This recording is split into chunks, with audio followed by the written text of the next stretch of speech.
In today's video, I'm going to teach you how to set up moving average on TradingView. A moving average is a simple, powerful way to smooth out price action and spot trends more clearly.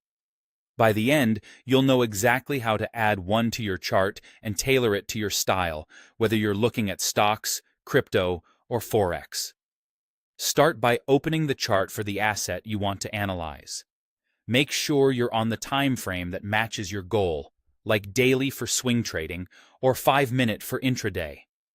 With the chart visible, you're ready to add the indicator. At the top of your chart, click the Indicators button. You'll recognize it by the magnifying glass icon. In the search bar that appears, type Moving Average. You'll see a few choices. The standard moving average is a simple moving average, often called SMA, and moving average exponential is the EMA, which reacts more quickly to recent price changes. Choose the one you prefer and click it. It will appear directly on your chart as a line overlaying the price. Now let's customize it so it fits your analysis. On the chart, hover your cursor over the indicator's name label, or find it in the indicator legend. Click the gear-shaped settings icon next to the moving average name to open the settings panel. This is where you make the moving average truly useful.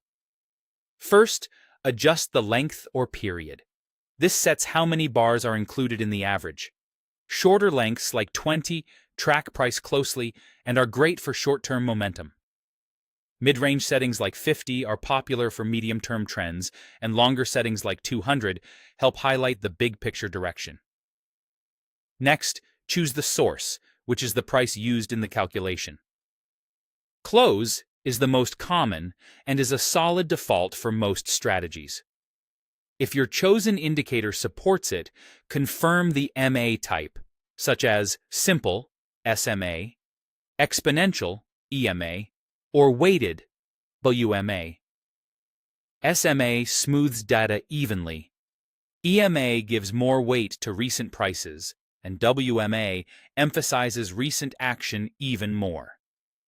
Finally, fine-tune the style. Pick a color that stands out against your chart background, adjust line thickness so it's easy to see without overpowering price candles, and set visibility to match your needs. When you're happy with the setup, click OK to apply your settings. You should now see the moving average clearly guiding you through the trend. That's all it takes to set up and customize a moving average on TradingView.